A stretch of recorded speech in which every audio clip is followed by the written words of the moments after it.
While I cultivate an upbeat and positive attitude in my day-to-day, I want to bring on a more serious note for this talk. Because we live in a world that has some significant challenges, I got into data visualization because I wanted to help people, and I've been able to keep this mission central to my work, first at McKinsey & Company, then in founding the publication Nightingale for the Data Visualization Society, then forming my own data viz agency, and also on the streets with the art project called Data Vandals.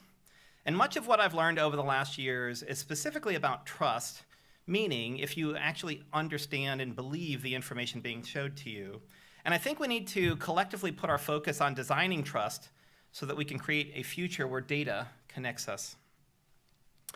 I'm an optimist, but I'm also pragmatic.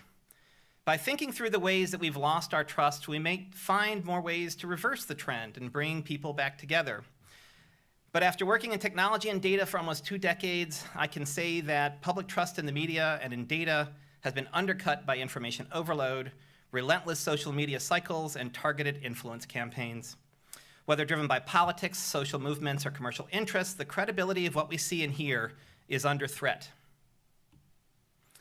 Last month, Gallup released the latest results of a survey on trust in the media that began in 1972. It showed that the current confidence in the mass media is at a new historic low. Here's a different view of the same data to show just how dramatic these viewpoints have changed. A majority trusting public in 1972 has flipped to being a majority distrustful public by 2025. As with most data sets, the subtleties are a little bit more complicated. In the survey during the Trump administration, trust rebounds significantly and then backslides to its lowest point ever after the pandemic. But looking at the data from a partisan lens, you can see that the overall trust fell across all 3 groups, with Republicans being the least trusting. But the shock is the growth of the no trust at all. Those least trusting Democrats barely changed, but for the Republicans, it surged. So far, I've been showing data for US politics, but the way people around the world access news and information is largely the same. As I mentioned, the reasons for this distrust largely stem from politics, social movements, or commercial interests, but the common media channel is the internet. The growth of social media has been so extreme in our lifetime, one can hardly blame us for acting a bit weird. In 1990, only 25 million people use social media globally. That's about 6% of the world. By 2025, 5.6 billion people use social media. That's 64% of the world, a roughly 20,000% increase. And we now spend about 6.5 hours online every day. The explosive growth of social media over the past 35 years has brought with it a variety of technological and social challenges. How we interact with information keeps changing, and with it, our language and culture also adapt. It reminds me of this quote by media theorist Marshall McLuhan, quote, "All media work us over completely. They are so pervasive in their personal, political, economic, aesthetic, psychological, moral, ethical, and social consequences, they leave no part of us untouched, unaffected, unaltered."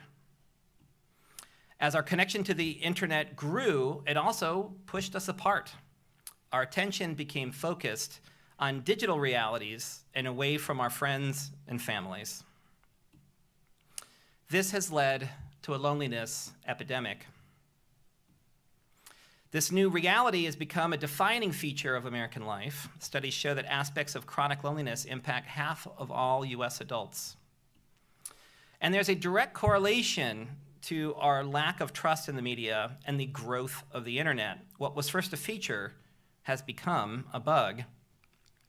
This has created a feedback loop where fear of missing out leads to a reinforcement of what has been missing from many people's lives. But I started off by saying I'm an optimist, and I really am, I swear. Too many data visualization practitioners focus on the data rather than the people reading it. We need an approach to communicating data that fosters genuine understanding and human connection, which in turn builds trust. Our mission is to restore data credibility and find ways to create more human connection By putting people first in how we understand data and how we communicate it, we address both crises at once. The societal forces that created this loneliness epidemic and the distrust of information are nearly impossible to combat. But we must try. It happens with each of us. And I do believe it's a personal choice. Societal changes begin with the individual, and our work as data communicators means that we can design the relationships around us. Like I said, it's a personal approach to creating a more empathetic society. It's a mission that anyone can join, really regardless of your background. But as data communicators, our work has a special impact. Every chart, every dashboard, every story can become a bridge to bring people together and rebuild the credibility of shared truth that joins us together. I've been speaking about why we need to change our focus, but I also have a few ideas on how we can make it happen. It starts with how we think about data and how we communicate it. First, we need to understand what the data means to the people who need it.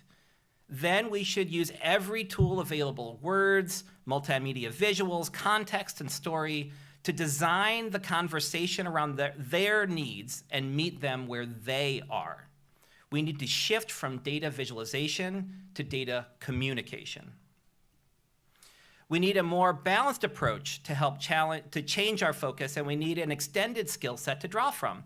To equip the next generation of data communicators, our MPS program in data visualization and communication develops left and right brain skills in equal measure, equipping communicators to make data empowering, not overwhelming, and to foster genuine understanding and connection through the combination of data and design.